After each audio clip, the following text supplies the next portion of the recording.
I've been digging through my unpicked box and decided to give this another shot. This is a BiLock from Australia that Kokomolock sent to me. You can see I put a lot of time into this.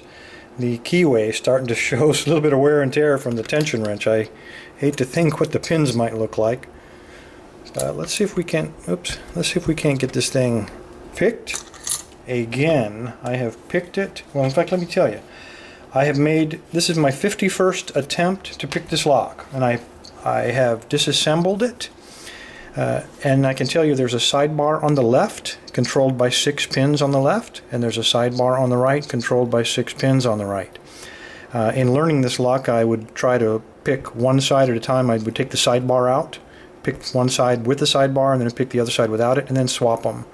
And right now both of the sidebars and all 12 pins are in it.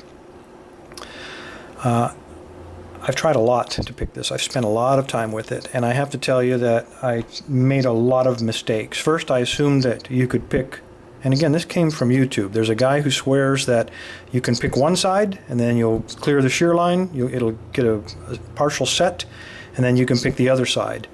And while that might have been true on his lock, it is definitely not true on my lock. There are 12 pins. Each has 4 possible depths. And there, of course, are faults gates. So 4 depths, 12 pins, that's about 16 million, according to Pulford's book, possible combinations. My breakthrough, let me move through here, start picking and quit talking. My breakthrough came about 3 days ago when Sideshow Mick, at 2:30 in the morning, Australia time, sent me a video telling me all about these locks and giving me a lot of little tips about how to tell the difference between a false gate and a real gate, and then basically giving me the confidence that it was possible to pick these. I was literally ready to throw in the towel on this thing. I mean, 16 million combinations. Holy crap. You gotta be not good, you just gotta be really lucky. And he also gave me some tips about tensioning. The guy on the internet who told you to pick one side at a time mentions that you have to use an incredible level of torque, a lot of tension in order to get these sidebars to bind up. And I made about, I don't know, 40 attempts with that level. And all I'd succeeded in doing is breaking or bending picks real bad. Okay, let me get in there. I got one in the back, feels like.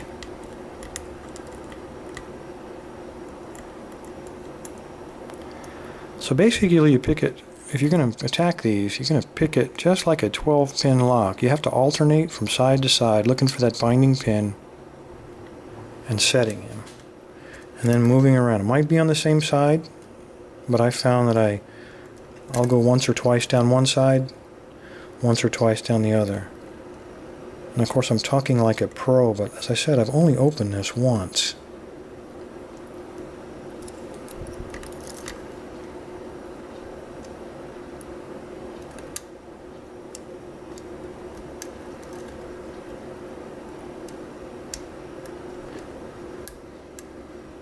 Springy, all springy.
Might have overset somebody.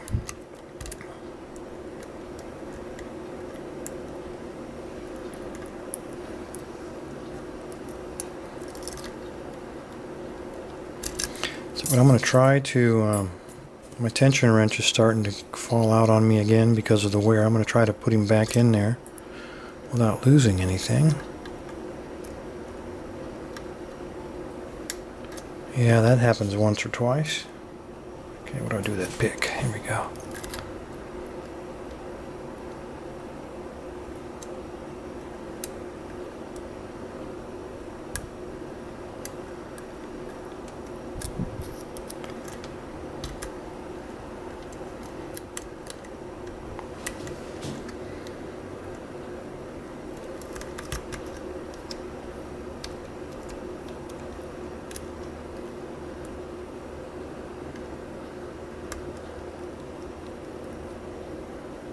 Come on, baby. I know it's one of you guys. Come on, go home. Okay, I felt a little bit of give there, and that's a good sign. We're on the right track. Of course, we've only been there 50 times before.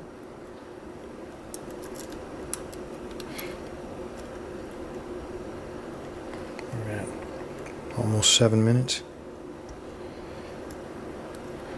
I have a big bonfire tonight if we get this open.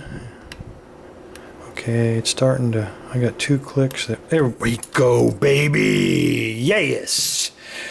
Oh, yes! Okay, now we got to make sure that I didn't forget to put the sidebars back in.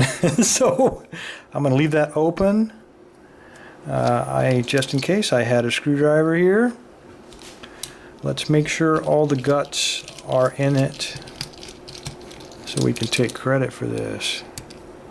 Because I'm looking at the pinning tray. That's usually where I leave the parts. I am positive everything is in it. But we have to prove it, don't we? And that big bonfire tonight, I really have to do that now. Damn.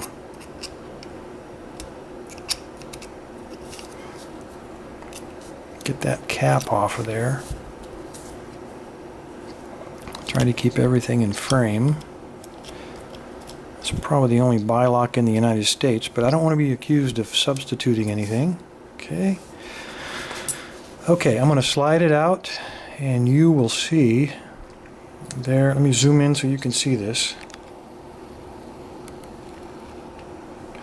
Okay, this is one sidebar on this side, that gold. I'm going to pull it all the way out in a minute, but I don't want to pull it out until you see both of them. Oh, thank God, they're both in. I didn't leave it out laying on the floor. Okay, let me take it all the way out. And then, zoom in here. See if we can get it to focus. Come on, baby. Okay, if I can find some tweezers. There we go. Come here, you. Let's pull, well, one of them just fell out. So let's look at him first.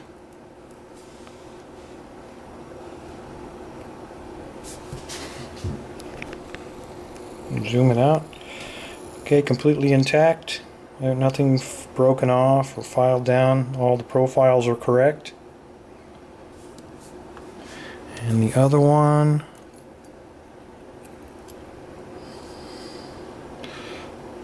is the same. Everything's intact.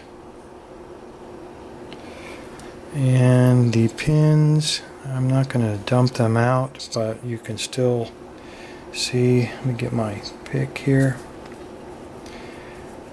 You can still see this each bank of 6. That would be the left side, and then the right side. All still there. Still in place, all still spring loaded. Intact. Alright, there we go. BiLock.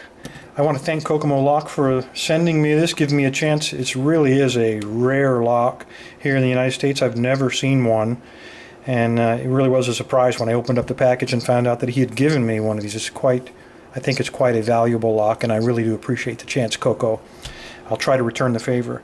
I also want to thank Sideshow Mick for taking the time at 2:30 in the morning to give me a 15 minutes chock full of tips. Without that, I never would have thought that I could differentiate between the false gates and the real gates, and I really appreciate the time that you took to do that for me, bud. And again, I owe you for that. Everybody else, stay safe and stay legal.